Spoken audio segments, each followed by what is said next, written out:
Hello everyone, in this video I'm reviewing an article by an unknown author that I found on pdfcoffee.com. If you by chance know who wrote it, please let me know in comments. The article gives a concise and clever overview of a bunch of different technique approaches, although I cannot guarantee that it's a legitimate upload because I don't know who the author is or it's like a copyrighted violation, whatever, but the article was fascinating, so I read it anyway. When it comes to Taubman approach, the author gives a clear but rough critique of it, uncovering aspects that many people think about but don't really dare to say out loud, given the rise of popularity of this approach. I personally respect Taubman's work very, very much. She really helped prevent injuries for countless pianists. And when I was recovering from my piano-related injuries, I was also studying this approach and found it very, very effective.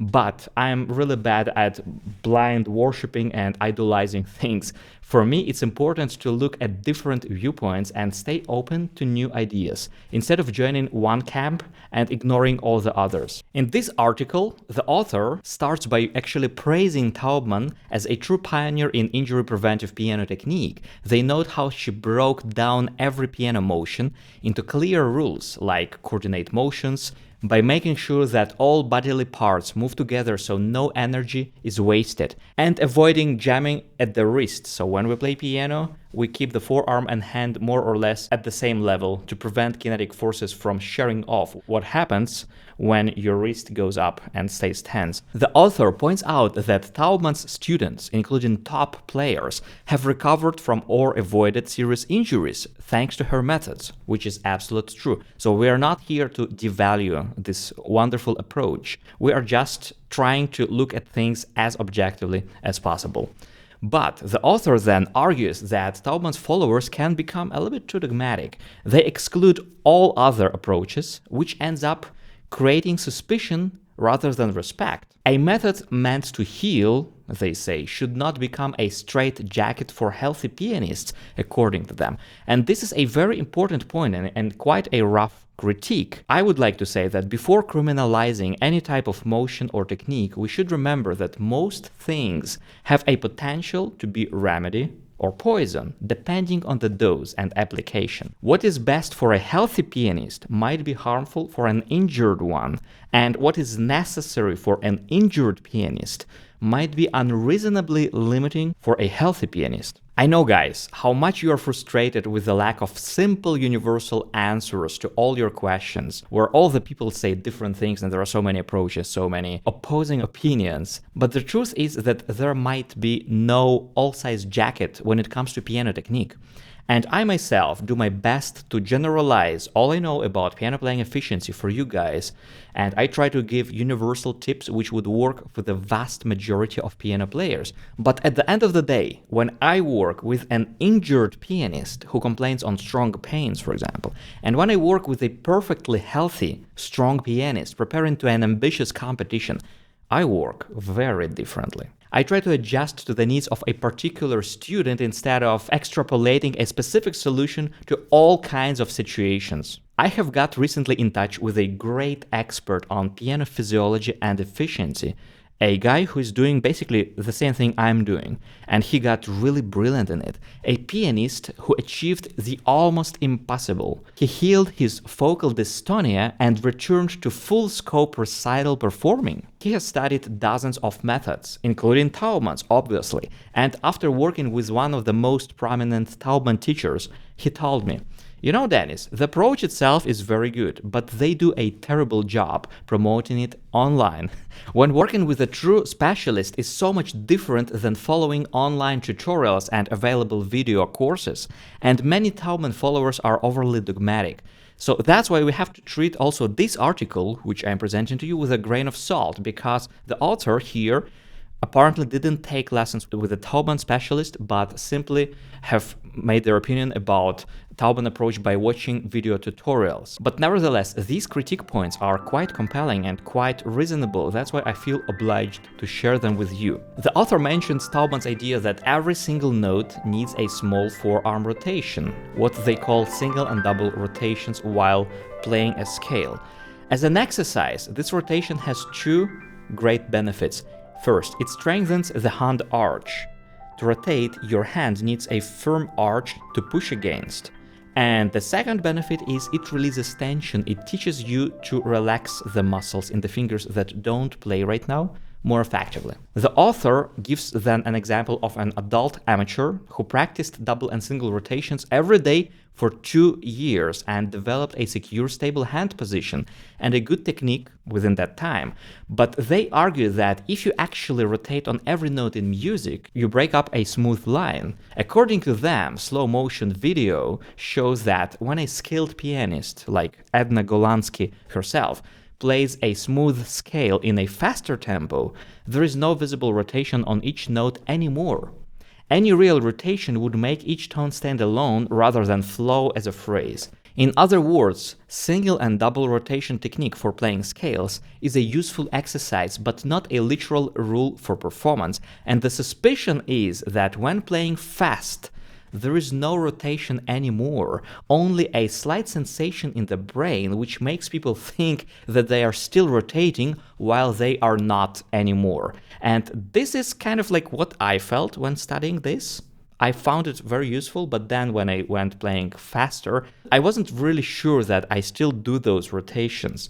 So as an exercise, that's a great goal, but just remember that you have to minimize it to such a degree that it's kind of like not really present anymore. And lately I also shift from practicing and teaching these methods towards another method, towards another concept which I have invented as an alternative to double and single rotations. And you can check my comprehensive course on piano playing efficiency by following the link in the description. The author explains that Taubman warns against dual muscular pull, which is, as far as I understand, they also call co-contraction, which is when both the muscle that moves a joint and its opposing muscle, in other words flexors and extensors, work too hard together at the same time.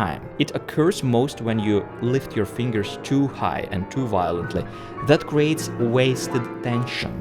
The author agrees that excessive opposing pull is bad, and I absolutely agree to this as well. If you lift your fingers too high, you are at risk of injury, but points out that every movement needs some opposing force to fine-tune speed, prevent overshooting, and protect the joints. This is, for example, a secret of Emil Gilil's technique. If you observe his playing closely, you may notice that his famous pearly sound comes from raising the fingers a tiny bit above the keys, but not too much that it would slow him down. However, I have to say that from my personal teaching and playing experience, practicing by not lifting the fingers at all for some time is indeed a great exercise for those who tend to have too much static tension, and it's more than 90% of students. So for example, when I practice a new piece, I would start slowly, and I would start by not really lifting the fingers in order to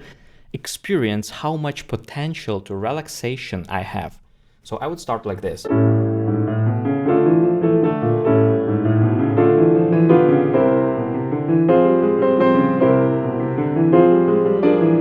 You might notice that I allow my fingers to just lay at the surface of the keys when I don't use them. This allows me to get rid of as much tension as possible. But of course, at the later stages, when I already lift the tempo and when I want more brilliance or more precision, more articulation, I would nevertheless raise the fingers a little bit, but of course being very much aware about whether it's limiting me, whether I accumulate too much static tension or not.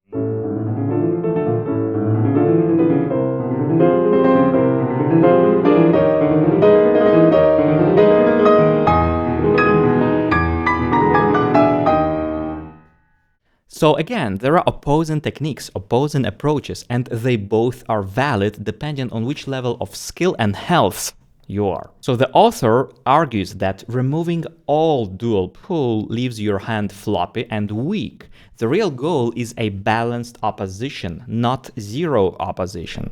Which makes sense, because the universe works that way too, you know. If your life is too easy and pleasant, you'd quicker degrade. We grow best when there is an adequate opposing force or obstacle. The author argues that Taubman's policy of avoiding all stretches or twists at any cost disempowers healthy pianists. For example, one Taubman teacher says you should never physically connect a right-hand seventh like this and should use the pedal instead. The author finds this extreme. Even a child can stretch that interval safely if they let the muscles lengthen rather than force a stretch. Avoiding every stretch turns capable pianists into fearful rabbits, and I can tell you for sure that, injury healing aside, because this is like a special process, in order to be a good pianist, you must be a lion, not a rabbit. Then in Taubman method, usually you are discouraged by use most thumb movements, curling, flexing, even basic abduction, calling them dangerous or useless. Instead, Edna Golansky teaches using forearm rotation to bring the thumb to the key, and I actually like this. I also would say that in most cases we can use some forearm rotation to deliver the thumb more effectively to the key. The author calls this insidious if pushed to the extreme, because the thumb is one of the hand's main drivers. Rotation can support thumb action, but it should never replace it, because if the thumb goes dead, the rest of the arm tenses up in compensation, risking injury instead of preventing it. So I would like to remind again, piano playing is not about faulty relaxation as some people think, and piano efficiency is not about being relaxed and kind of dead mass. It's about finding a perfect balance between proper work of all the bodily parts involved and quick release after the action is done. The author then notes that Taubmanists sometimes claim a true physical legato makes you hang on and tighten, so they encourage pedal legato by releasing the fingers. That works in advanced hands with a solid internal ear for legato. And I've made a video on Volodos's magic approach, and you can clearly see that he plays everything non-legato and it sounds fantastic. But most players end up with a bumpy, disconnected line without that background. And I kind of agree with this. It's always useful to practice physical legato, at least in spots which don't require huge stretch, and sacrificing physical legato only when it really becomes uncomfortable. This is my philosophy.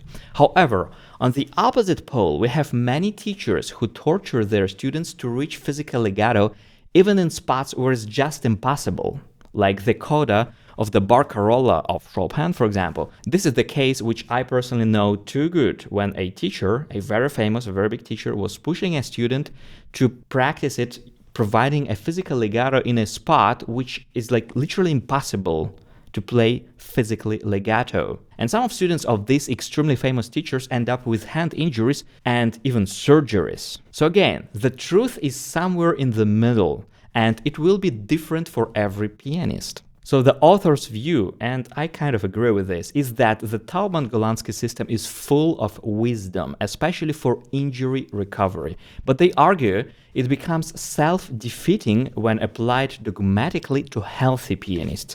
The best path is to use Taubman's principles selectively when you need them, combining them with other methods so each pianist finds what works best for their body and musical goals. That way, we honor Taubman's huge contributions without losing our freedom, power, and artistry at the keyboard. Thank you for watching this, and see you next time.